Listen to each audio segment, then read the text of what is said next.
નમસ્કાર મિત્રો, જીગર sir physics YouTube ચેનલમાં આપ દરેકનું હાર્દિક સ્વાગત છે। જો આપ લોકોએ મારી ચેનલને લાઈક, શેર અને સબસ્ક્રાઇબ ના કરી હોય તો ઝડપથી કરી નાખો। આજે આપણે ધોરણ 12 ઉદાહરણ 1.10 એની રકમ બોલું છું।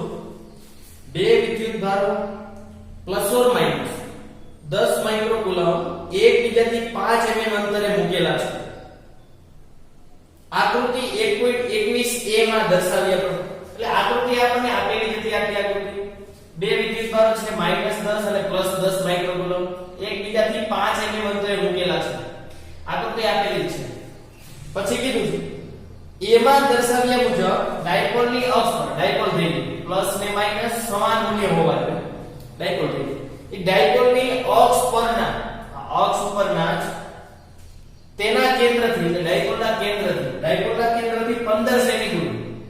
હવે ડાયપોલનું કેન્દ્ર એટલે અહીંયાથી 15 સેન્ટીમીટર દૂર હોય 15 સેમી દૂર ધન વિદ્યુતભાર બાજુ આવેલા ધન તરફ આવેલા P બિંદુએ ધનની તરફ જ આવેલું છે P બિંદુએ અને P બિંદુએ શું નથી હવે B ઓપ્શન કરી દીધું। આકૃતિ B માં દર્શાવ્યા પ્રમાણે આ આકૃતિ A હતી આ આકૃતિ B છે બરાબર। આકૃતિ B માં દર્શાવ્યા મુજબ O માંથી પસાર થતી હોય અને અક્ષ હતી ડાયપોલની અક્ષ એને લંબ રેખા હોય એ લંબ રેખા ઉપર O થી 15 સેમી દૂર આ અંતર કેટલું આપેલું છે 15 સેમી 15 સેમી દૂર રહેલા Q બિંદુએ વિદ્યુત ક્ષેત્ર શોધો।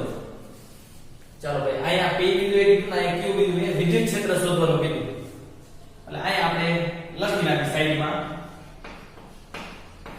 EP શોધવાના છે અને EQ Q બિંદુ પાસે એટલે EQ લઈ દીધી બરાબર। વિદ્યુત ક્ષેત્ર સદિશ છે એટલે આપણે સદિશ કહીએ। ચાલો આમાં બે ઓપ્શન છે એક આકૃતિ A આપેલી છે અને બીજી આકૃતિ B આપેલી બરાબર। તો હવે જોઈએ આપણને એટલી ખબર છે શું ખબર છે આપણને કે જ્યારે પણ વિદ્યુત ક્ષેત્ર શોધવું તો જે પણ બિંદુએ વિદ્યુત ક્ષેત્ર મેળવવું E બિંદુએ વિદ્યુત ક્ષેત્ર કેટલું થાય એની આજુબાજુમાં જેટલા વિદ્યુત ભારો હોય એ દરેકનો સદિશ સરવાળો રેડી બરાબર।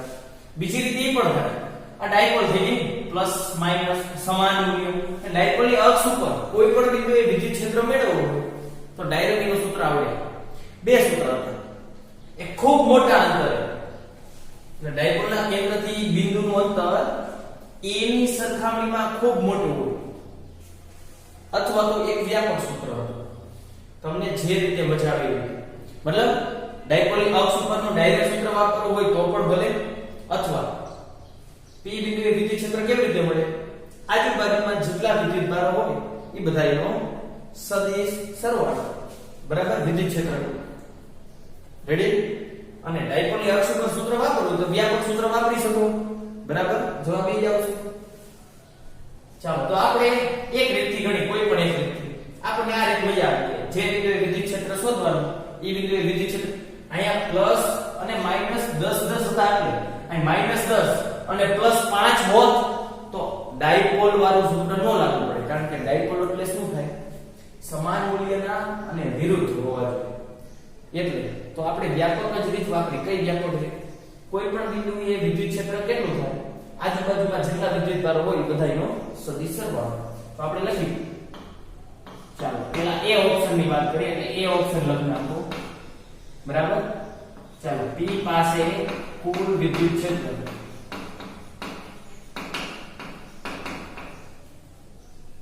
બરાબર એને આપણે કહી દઈએ EP P બિંદુએ કુલ વિદ્યુત ક્ષેત્ર કેટલું થાય પ્લસ Q ના લીધે વિદ્યુત ક્ષેત્ર વત્તા માઈનસ Q ના લીધે વિદ્યુત ક્ષેત્ર બરાબર। બે વિદ્યુત ભાર આજુબાજુમાં જેટલા હોય જે બિંદુએ શોધવાનું હોય એ બિંદુ ઉપર વિદ્યુત ભાર હોય તો ગણવાનું ન હોય તો કઈ છે નહીં સમજાયો। ચાલો આ UPM પ્લસ Q ત્યાં બે બિંદુ હોય એના લીધે જે વિદ્યુત ક્ષેત્ર છે એને આપણે E+ કહી દઈએ વાંધો ચાલે ને 1 કયો તો પણ ચાલે પ્લસ કયો તો પણ ચાલે e1 અને e2 અથવા eb e એમ કયો તો ચાલે એટલે b ના લીધે b ઉપર નો લીધે જે રીતે લખો એવી રીતે એના એ કઈ પ્રશ્ન નથી ચાલો હવે શું કરવું પડશે કયો મને તમારે આ શોધવું હોય તો આ બે પેલા શોધવા પડે સદિશનો સરવાળો ક્યારે થાય એના યામ હોય તો આ બેના પેલા યામ શોધવા પડશે ચાલો એ બેના યામ શોધવા માટે આપણે પેલા અલગથી શોધી લઈએ રેડી ચાલો પેલા આપણે e પ્લસ શોધ્યું હવે આપણે e પ્લસ શું એ લખી નાખ્યું એટલે ડાયરેક્ટ લખો તો ચાલે કે e પ્લસ બરાબર ચાલો એના યામ એટલે એક પ્લસ યામ હોય અને બીજો માઈનસ યામ રેડી જો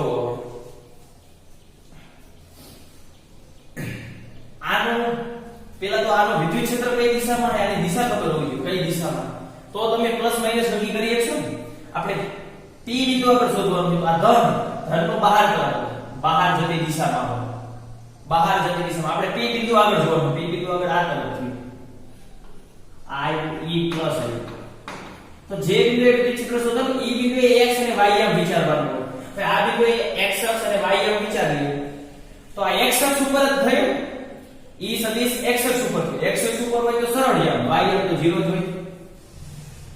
x અક્ષ ઉપર હોય એટલે y યામ 0 અને આનું મૂલ્ય કેટલું હોય આની લંબાઈ કેટલી હોય એના મૂલ્ય જેટલી હોય એનું મૂલ્ય એટલે ખાલી e પ્લસ કહેવાય તમને આ ખબર પડી આ સમજાણો ચાલો તો મૂકી દઈએ એનું મૂલ્ય આ એક વિદ્યુત ભારના લીધે થયું એક વિદ્યુત ભારના લીધે આપણે અલગ અલગથી શોધી ડાયપોલની અક્ષ ઉપર ડાયરેક્ટ સૂત્ર વાપરીને જ ગણતા એવી રીતે ગણશો તો પણ જવાબ આવશે બરાબર આપણે તો આ રીત મજા આવે એટલે આ રીતે આપણે ગણીએ તો એક વિદ્યુત ભારના લીધે કઈક અંતરે વિદ્યુત ક્ષેત્ર કેટલું થાય તો kq upon r square અલ્પવિરામ 0 ચાલો k ની વેલ્યુ એટલે 9 ગુણ્યા 10 ની 9 ઘાત q પોતે આપેલા છે 10 અને પાછા માઇક્રો એટલે 10 ની -6 છેદમાં r એટલે જે તે વિદ્યુત ભારથી p બિંદુ સુધીનું અંતર આ અંતર લેવાનું તમે ડાયપોલના કેન્દ્રથી અંતર આપ્યું 15 આ 5 mm નો આલે આ સેમી એના mm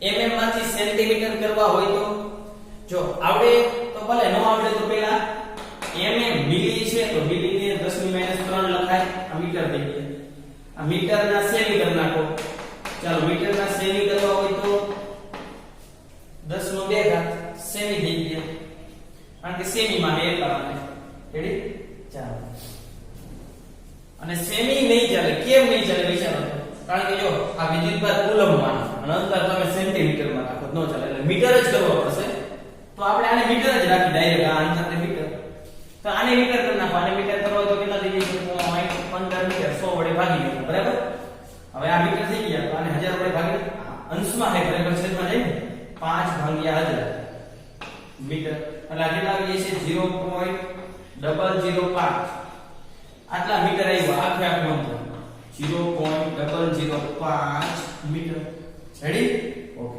હવે સમજો શું કહેવા બાકી r લેવાના r એટલે એ બે બિંદુથી p સુધીનું અંતર આખે આખું OP અંતર 0.15 આ 0.05 આટલું અંતર જોતું હોય તો આ જે OP છે એમાંથી OB બાદ કરી નાખો તો આ PB અંતર મળી ગયું 0.15 છે એમાંથી આટલું બાદ કરી નાખો તો આટલું મળી ગયું પણ આટલું કેટલું થાય આ મધ્ય બિંદુ છે ડાયપોલના કેન્દ્રથી અંતર આપ્યું તો આનું અડધું કરી નાખવાનું આનું અડધું આપ્યું કે દઈશું એ જે આવે આનું અડધું અંતર આટલું થાય આને અડધા અને બે વડે ભાગી નાખો આટલું થઈ ગયું એ જે મળે એને આમાંથી એના બાદ તો ના અંતર મળી જાય છે તમારે આ મૂકી દેવાનું કેટલાનો વર્ગ બરાબર અલ્પવિરામ 0 આનું સાદું આપી દેજો એટલે તમને કઈ યામ મળી જશે તમે કેલ્ક્યુલેટરની મદદથી સરળતાથી ગણી શકશો પ્લસ ન્યૂટન પર કુલમ વિદ્યુત ક્ષેત્રનો એકમ લખવાનું ભૂલવાનું આપણને એકમ આપે કારણ કે આ કુલમ હતું એટલે આને સેમી નો ચાલે મીટર કરવા જ પડશે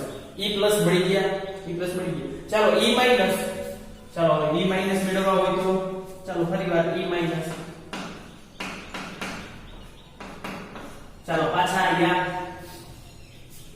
રેડી ચાલો માઈનસ તો પેલા એ ગોતવા જોઈએ કે કઈ જગ્યાએ હોય તો તમને ખબર પડે કે x અક્ષ કે y અક્ષ સાથેનો ખૂણો એટલે એને ગોતવા માટે થઈને એને દિશા દોરી નાખવાની p બિંદુએ જોઈએ ને આપણે વિદ્યુત ક્ષેત્ર તો p બિંદુએ માઈનસ નો અંદર જતી દિશામાં અંદર જાય આપણે આ જગ્યાએ જોવાનું અંદર ત્યારે આ દિશામાં આવ્યું માઈનસ નું વિદ્યુત ક્ષેત્ર આ દિશામાં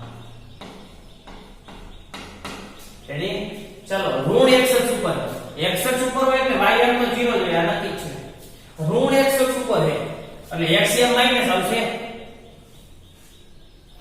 અને કેટલી લંબાઈ કહેવાય એનું મૂલ્ય જેટલી લંબાઈ કહેવાય એનું મૂલ્ય e માઈનસ જેટલું થાય e માઈનસ સમજાણો અર્થ ચાલો મૂકી દીધો માઈનસ ના માઈનસ kq r સ્ક્વેર 0 એક વિદ્યુતભાર ને આ એક વિદ્યુતભાર ના લીધે p જેટલા p બિંદુ આ તો અંતર લેવાનું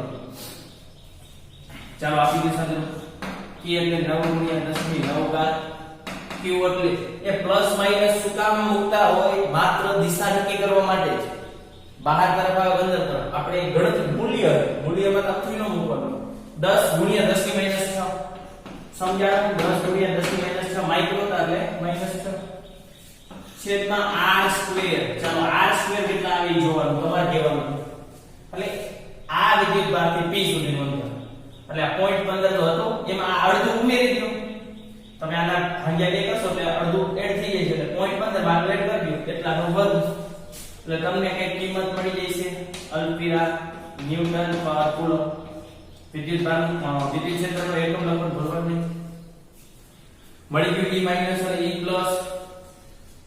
e પ્લસ ને e માઈનસ મળી જાય તો હવે બે ના આયા મૂકી કે બેનો સરવાળો કરતા આવડે એટલે ep મળી જાય એટલે p બિંદુ આપણે વિદ્યુત ક્ષેત્ર મળી જશે તમને કમ્પ્લીટ પછી એનું મૂલ્ય શોધી નાખવાનું કારણ કે મેં તમને કીધું કે આપણે સદિશ રાશિ સદિશો એટલે યામ સુધી નાખા મૂલ્ય શોધી નાખો દિશા તો સીધી જ ખબર પડી જશે કારણ કે બેના y તો 0 જ છે જો y એ 0 આવશે x અક્ષ ઉપર કા આ બાજુ આવશે કા આ બાજુ આવશે બરાબર એટલે એ તો સીધી ખબર પડી જાય કઈ દિશામાં છે તો લખી નાખવાનું છે અહીં p બિંદુ પાસે કુલ વિદ્યુત ક્ષેત્ર ઋણ x અક્ષ અથવા ધન x અક્ષ છે અથવા તો એમ પણ લખાય ડાયપોલ મોમેન્ટ કઈ થાય માઈનસ થી પ્લસ તરફ આ તરફ હોય ને જો આ દિશામાં આવે તો ડાયપોલ મોમેન્ટ ની દિશામાં અને આમ વિદ્યુત ક્ષેત્ર આવે ઋણમાં તો આમ લખાય ઋણ ડાયપોલ મોમેન્ટ ની દિશામાં બરાબર છે એટલે તો વિધાન લખવાનું છે એટલે દિશા શોધવાની જરૂર નથી દિશા સીધી મળી જાય ઋણ x અક્ષ અથવા ધન x અક્ષ જ આવશે આ વધારે આ તરફ આવે આ વધારે આ તરફ એ તો તમે સરવાળો કરશો એટલે ઓટોમેટિક પ્લસ માઈનસ જવાબ મળશે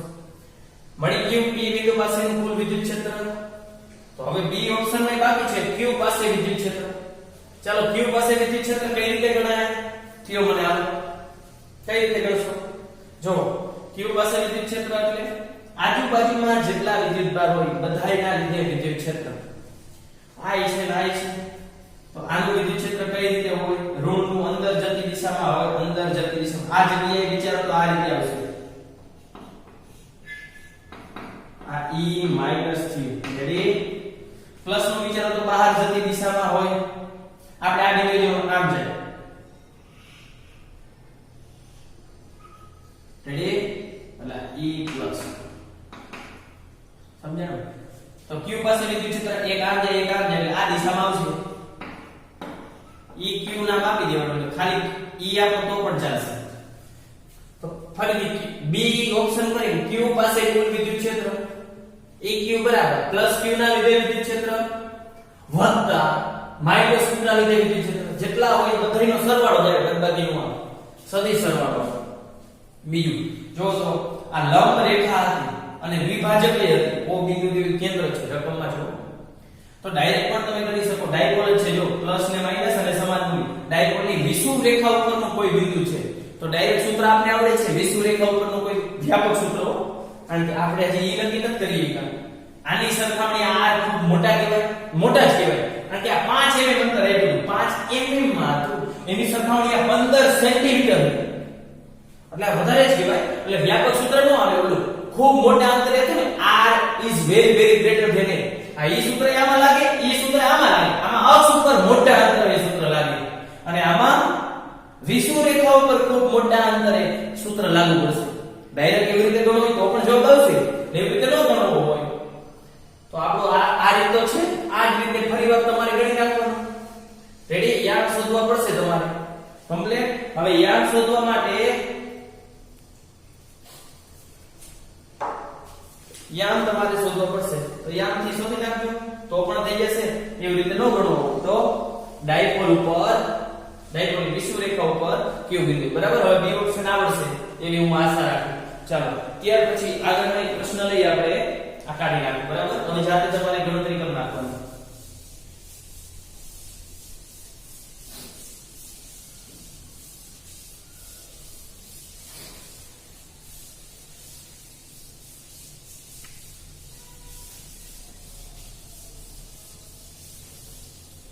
ચાલો ત્યાર પછી આઈએમપી પ્રશ્ન છે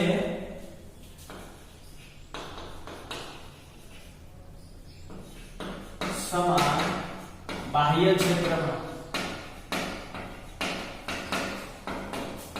ડાયપોલની વર્તણૂક ચર્ચા અથવા એવી રીતે પણ પ્રશ્ન પૂછે સમાન બાહ્ય વિદ્યુત ક્ષેત્રમાં ડાયપોલને મૂકતા તેના પર લાગતા ટોર્કની ચર્ચા કરો બે રીતે પ્રશ્ન પૂછાય સમાન બાહ્ય ક્ષેત્રમાં ડાયપોલને મૂકતા તેના પર લાગતા ટોર્કની ચર્ચા કરો બરાબર બે રીતે પ્રશ્ન ચલો સમાન બાહ્ય વિદ્યુત ક્ષેત્ર છે ડાયપોલનું પોતાનું લેવલ બાહ્ય લેવલ બીજા કોઈનો હોય બાહ્ય સમાન લેવલ જો સમાન વિદ્યુત ક્ષેત્ર હોય તો કઈ રીતે દોરાય આપણે વાત કરી હતી કઈ રીતે દોરાય કયો તો મને મેં તમને કીધું હતું સમાન વિદ્યુત ક્ષેત્ર હોય તો એને સમાન રેખાઓ વડે દોરવામાં આવે આ રીતે સમાન છે એટલે બધી જગ્યાએ વિદ્યુત ક્ષેત્રનું મૂલ્ય એકસરખું ધનથી ઋણ તરફ એટલે આ તરફ પ્લસ જઈશે ધનથી ઋણ તરફ વિદ્યુત ક્ષેત્ર ધનથી ઋણ તરફ આ બાજુ ઋણ વિદ્યુતમાં રહેશે બધું સમાન બાહ્ય ક્ષેત્રમાં આની અંદર ડાયપોલને મૂકી દેવાનું ચાલો ડાયપોલને મૂકી દો થોડી ક્રોસમાં મૂકું છું આ ડાયપોલ છે આ ડાયપોલ એક પ્લસ q હોય ને માઈનસ q માઈનસ છે એ તરફ આપણે પ્લસ રાખી દઈએ અને પ્લસ છે એ તરફ માઈનસ મૂકી દઈએ બે વચ્ચેનું અંતર કેટલું હોય મિત્રો આપણને ખબર આ મધ્ય બિંદુ થઈ ગયું o આ અંતરે a થાય આ અંતરે a થાય આખે આખું 2a બરાબર ડાયપોલ મોમેન્ટ કઈ તરફ હોય માઈનસ થી પ્લસ તરફ હોય આ તરફ હોય ડાયપોલ મોમેન્ટ આ ડાયપોલ મોમેન્ટની દિશા થઈ ડાયપોલ જ્યારે પણ કરો ત્યારે ડાયપોલ મોમેન્ટ દર્શાવે છે ડાયપોલ મોમેન્ટની દિશા થઈ આકૃત રકમમાં તમારી આકૃતિ થઈ જાય સમાન બાહ્ય વિદ્યુત ક્ષેત્ર સમાન બાહ્ય વિદ્યુત ક્ષેત્ર એમાં ડાયપોલ મૂકી દીધી હવે શું થઈ જોવાનું ટેક્સ્ટ બુક ની અંદર અલગ આકૃતિ ટેક્સ્ટ બુક માં આ આકૃતિ આમ આપેલી વિદ્યુત ક્ષેત્ર આમ ઉપર જતી દિશામાં છે ડાયપોલ આમ આડી રાખેલી એટલે ભાઈ આમ દોરો કે આમ દોરો એના એ કાઈ મતલબ નથી બરાબર ચાલો તો આપણે વર્ણન કરતા આવડતું આકૃતિમાં એક સમાન વિદ્યુત ક્ષેત્રમાં એક વિદ્યુત ડાયપોલને મૂકેલી બરાબર અહીં વિદ્યુત ક્ષેત્ર સમાન છે એટલે કે દરેક બિંદુએ તેનું મૂલ્ય એકસરખું છે દરેક બિંદુએ બરાબર હવે જુઓ હવે આપણને ખબર વિદ્યુત ક્ષેત્રની અંદર વિદ્યુત ભાર છે આપણે દાખલો ભણી ગયા હતા સમાન વિદ્યુત ક્ષેત્ર વાળો ધનથી ઋણ તરફ યાદ કરો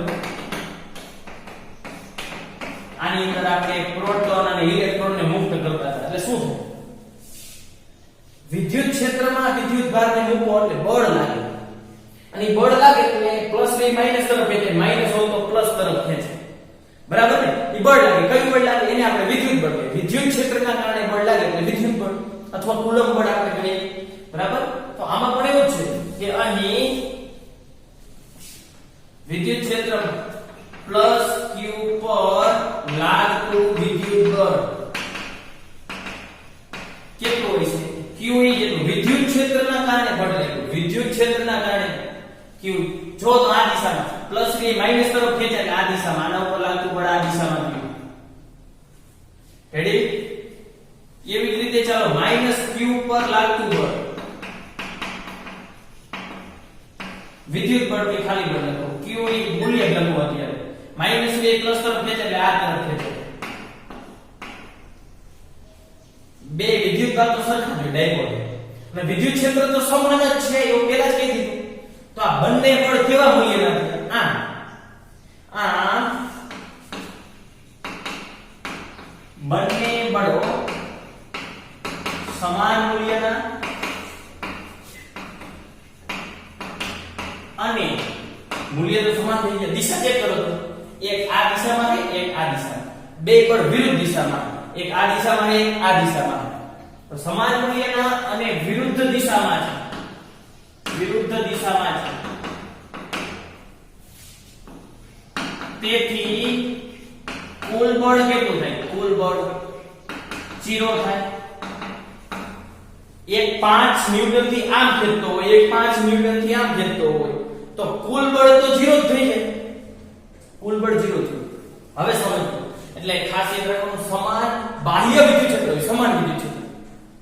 એમાં ડાયપોલ ને મૂકવામાં આવે ત્યારે ડાયપોલ ઉપર લાગતું કુલ બળ 0 થાય. બળ નથી લાગતું, બળ લાગે આના ઉપર લાગે ના ઉપર, પરંતુ બે બળ સમાન મૂલ્યના વિરુદ્ધ દિશામાં એટલે કુલ બળ 0 થઈ જાય. રેડી? પરંતુ આ બળ હવે જોઈ લો, આ બળ સમાન મૂલ્યના વિરુદ્ધ દિશામાં પણ આ બળો સમાન મૂલ્યના વિરુદ્ધ દિશાના, પરંતુ એક રેખસ્થ નથી. એક રેખસ્થ નથી. આનો અર્થ શું થાય? બે બળ એક રેખા ઉપર નથી આવેલા. જો આ બળ છે ને, આ બળ આ રેખા ઉપર છે, તો આ રેખા ઉપર બીજું બળ નથી. એવી જ રીતે આ બળ આ રેખા ઉપર છે, તો આ રેખા ઉપર બીજું બળ નથી. બે એક રેખા ઉપર નથી આવેલા. તેથી આ ડાયપોલ પર ટોર્ક લાગશે. ટોર્ક ને બીજું બળ યુગ્મ પણ કહેવાય. ટોર્ક લાગશે. ચાલો, ટોર્ક એટલે શું થાય? ધોરણ 11 ચાર ગતિ ચેપ્ટર યાદ કરો. મેં તમને ઓલું 12 વાળું ઉદાહરણ દીધું. ટોર્ક એટલે ટૂંકમાં થાય ફરવું. યાદ કરો, ટોર્ક એટલે ફરવું થાય. પછી એ સિવાય મેં તમને ઓલા બાઇકના પણ ઉદાહરણ આપેલા હતા. તમે જ્યારે પણ બાઇક લઈને કે સ્કૂટી લઈને જતા હો, વળાંક આવે, ડાબી બાજુ વળવાનું થયું, તો તમે શું કરશો? આમ વળાંક પાછો. સમાન મૂલ્યના જેટલું બળ આ દે એટલું બળ આ દે, પરંતુ વિરુદ્ધ દિશાના. વિરુદ્ધ દિશામાં લાગ્યા સમાન પણ એક રેખા ઉપર નથી. આ હેન્ડલ ઉપર તમે આ નથી લગાડતા, આ હેન્ડલ ઉપર જ આ નથી લગાડતા. બે વિરુદ્ધ દિશાના અને એક રેખસ્થ નથી, એટલે ટોર્ક લાગ્યું. ટોર્ક એટલે ફરવું, એટલે ફરી ગયું ભાઈ, એટલે સરળતાથી વળાંક વળી જાય. ટોર્ક એટલે એક પ્રકારનું ફરવું, બળયુગમાં પણ કહેવાય, એટલે ટોર્ક લાગશે. ક્લિયર છે આટલું? એવું ફરજિયાત નથી સમાન મૂલ્યના જ હોય તો ટોર્ક લાગે. બે બળ હોવા જોઈએ, વિરુદ્ધ દિશાના હોવા જોઈએ, અને એક રેખસ્થ ન હોવા જોઈએ. એક રેખા ઉપર હોય ને તો બળ 0 થઈ જાય. બળ તો આમે 0 જ થાય. એક રેખા ઉપર હોય કે ન હોય, કુલ બળ સદિશ રાશિ છે. એટલે સદિશનો સરવાળો કરો તો દિશા જોઈએ. એક આ તરફ એક વિરુદ્ધ દિશામાં, એટલે સરવાળો તો 0 જ મળશે. એટલે બળ તો 0 જ મળે. પણ કહેવાનો અર્થ એ કે એક રેખસ્થ નથી એટલે ફરે છે, એટલે કે ટોર્ક લાગ્યું કહેવાય. અને ટોર્ક નું સૂત્ર તમે ધોરણ ટોર્ક કોને કહેવાય? ધોરણ 11 માં તમે ભણી ગયા. ટોર્ક એટલે હવે લખશું. ટોર્ક લાગ્યું એટલે ટોર્ક એટલે બે માંથી એક બળનું મૂલ્ય તથા બે બળો વચ્ચેનું લંબ અંતર એનો ગુણાકાર, એને કહેવાય ટોર્ક. જો ટોર્ક બે પ્રકાર. જ્યારે ટોર્ક બળ યુગ્મમાં અહીંયા બે બળ લાગે છે, ઈ પ્રકારનું ટોર્ક છે. એક બળ લાગતું હોય તો પણ ટોર્ક હોય છે. આપણે બારણું ખોલી ત્યારે આપણે દાખલા તરીકે દરવાજો છે, આવી રીતે આ દરવાજો, તો આપણે અહીંયા ધક્કો મારી તો એક જ બળ લગાડીએ. તો એક બળ હોય ત્યારે ટોર્કનું સૂત્ર શું થાય? તો કે બળ અને કેન્દ્રથી લંબાંતર થાય. કેન્દ્રથી લંબાંતર. બે બળ હોય, બે બળ, ત્યારે ટોર્કનું સૂત્ર બે માંથી કોઈ એક બળનું મૂલ્ય, કારણ કે બે સમાન મૂલ્ય, કોઈ એક બળનું મૂલ્ય અને બે બળ વચ્ચેનું લંબાંતર લેવાનું, ઈ બેનો ગુણાકાર. સમજાણું? ખાસ યાદ રાખજો. એક ટોર્ક હોય તો બળ ગુણ્યા કેન્દ્રથી લંબાંતર હોય. બે બળ હોય અને ટોર્ક હોય, બે માંથી એક બળનું મૂલ્ય અને બે બળ વચ્ચેનું લંબાંતર, એનો ગુણાકાર. ટોર્ક ને આપણે ટાઉ વડે દર્શાવશું તો ટોર્ક બરાબર થાય બે માંથી એક બળનું મૂલ્ય લેવાનું. મૂલ્ય કે ખાલી q થશે ગુણ્યા બે બળો વચ્ચેનું લંબ અંતર, એનો ગુણાકાર. આ બે બળ છે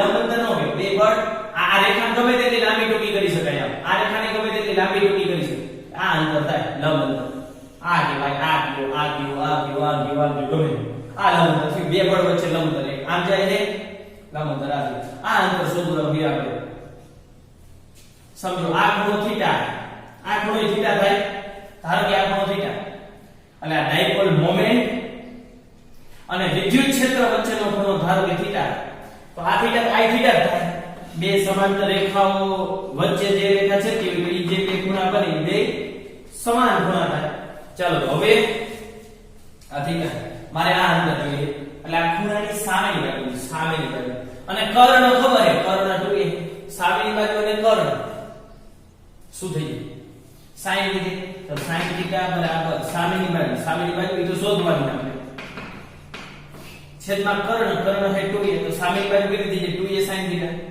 સામેની બાજુ થઈ ગઈ 2a sin થીટા અલગથી મેં ગણતરી કરશો ચાલશે ડાયરેક્ટ લખી નાખો qe અથવા ડાયરેક્ટ આ લખી નાખો બળ ગુણ્યા બે બળો વચ્ચેનું લંબ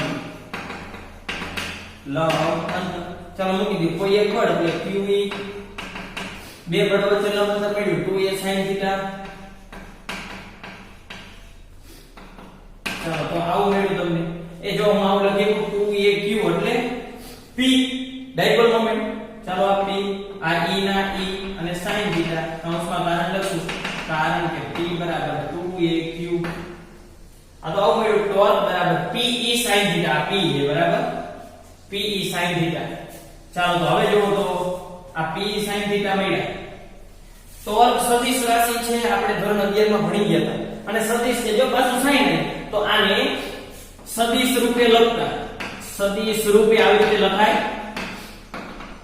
ટોર્ક સદિશ બરાબર ક્રોસ sin થીટા હોય તો ક્રોસ લખાય ક્રોસ સ એટલે sin theta ready sin theta છે એટલે ક્રોસ રૂપે લખાય p cross e ready e cross p નહીં ખાસ યાદ રાખજો p ક્રોસ e થાય કારણ કે p ક્રોસ e ની જે દિશા થાય એ ટોર્ક ની દિશા થાય e ક્રોસ p ની દિશા નહીં રેડી આ યાદ રાખજો આપણે કે p અને e આની દિશા શોધવી તો p આ p અને e એટલે આ ઈ બે થી કયું સમતલ બન્યું આ બાજુનું બન્યું આ p એ આ e આ બાજુનું સમતલ બન્યું આ બાજુ p e આ બાજુનું સમતલ બન્યું એને લંબ રૂપે સ્ક્રૂને રાખો લંબ રૂપે રાખો અને કઈ તરફ ફેરવવાનું p થી e તરફ p આ એ અને e આમ p થી e એટલે આમ ફેરવવાનું એટલે અંદર જતી દિશામાં જ્યાં ટોર્કની દિશા પુસ્તકના પાનાની અંદર જતી દિશા છે અંદર જતી લંબ દિશા આ સમજાણું ટેક્સ્ટ બુક ની અંદર એવું લખેલું કે ટોર્કની દિશા પુસ્તકના પાનાની બહાર જતી લંબ દિશા એ સાચું છે આ સાચું કારણ કે એને આ બાજુ માઈનસ q લીધે ને આ બાજુ પ્લસ એટલે એને આ તરફ ઊંધી આગળ કરી છે ને આપણે આમ આતો કે આમ ગયું અને આમ ગઈ છે એમાં આપણે જ્યાં પ્લસ q લીધા ને એને એ જગ્યાએ માઈનસ q લીધા આપણે જે જગ્યાએ માઈનસ લીધા એને એ જગ્યાએ પ્લસ લીધા એટલે બંને સાચું જ છે આ ખબર પડી ગઈ તો આપણે અહીંયા સુધી આ સૂત્ર મેળવવાનું હતું આટલું ક્લિયર થઈ ગયું હવે ખાસ એક MCQ આવે છે MCQ તમને હું કહી દઉં બરાબર કઈ રીતના MCQ આવે આ ક્લિયર થઈ ગયું હવે સમજો તો આ ટોર્ક કામ શું કરે જો આ ટોર્ક ના લીધે થાય શું તો કે આ ટોર્ક બરાબર સમજો એટલે જો આ બળ આ તરફ લેગો આ બળ એટલે આ ડાયપોલ આમ થશે આમ છે આને તરફ આ તરફ બળ લેગો આને તરફ આમ એટલે આ ડાયપોલ આમ થશે એટલે આ ટોર્ક ના લીધે શું થાય કે આ ડાયપોલ રે વિદ્યુત ક્ષેત્રને સમાંતર ગોઠવવાનો પ્રયત્ન કરે આ ટોર્ક શું કામ કરશે આ ટોર્ક ડાયપોલ ને સમાંતર ગોઠવવાનો પ્રયત્ન કરશે સમાંતર ગોઠવવાનો પ્રયત્ન કરે અને જ્યારે એકવાર સમાંતર થઈ જાય સમાંતર પછી ટોર્ક લાગશે ના કેમ નહીં લાગે વિચારો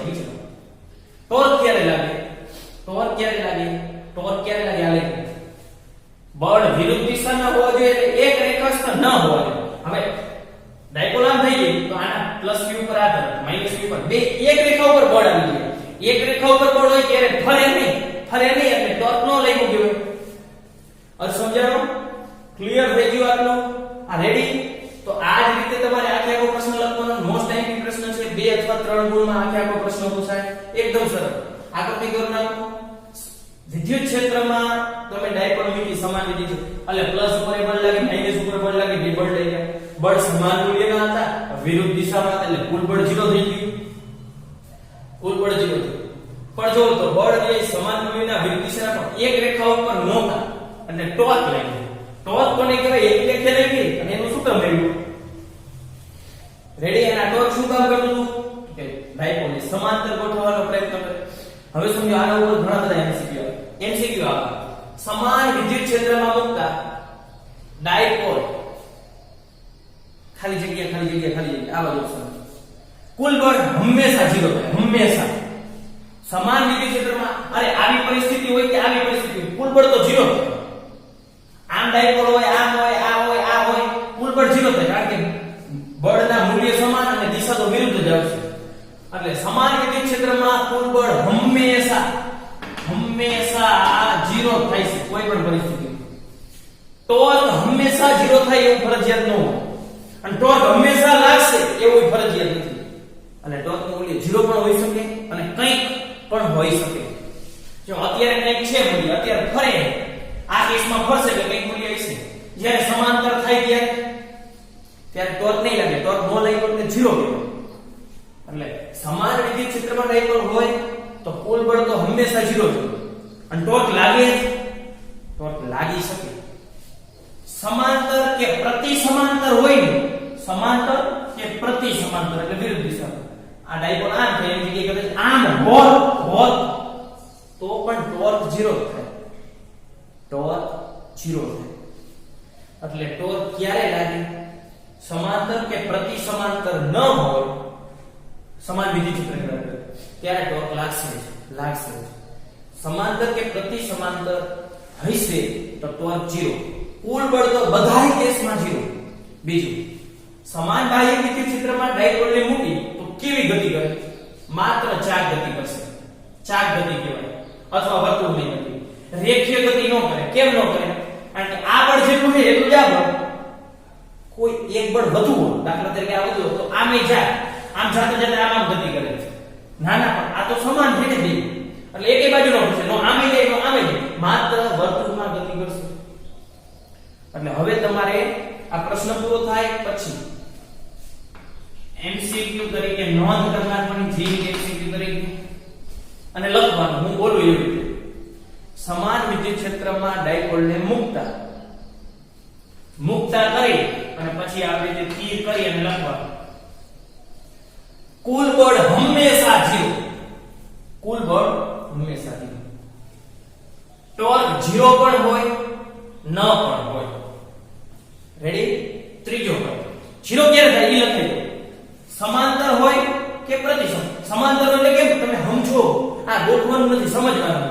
તમે આમ ડાયપોલ કરી નાખો તો ફરે કારણ કે પ્લસ આમ લાગશે માઈનસ આમ લાગે પછી તો ખાલી આમ જ રહેશે પછી ફરશે નહીં.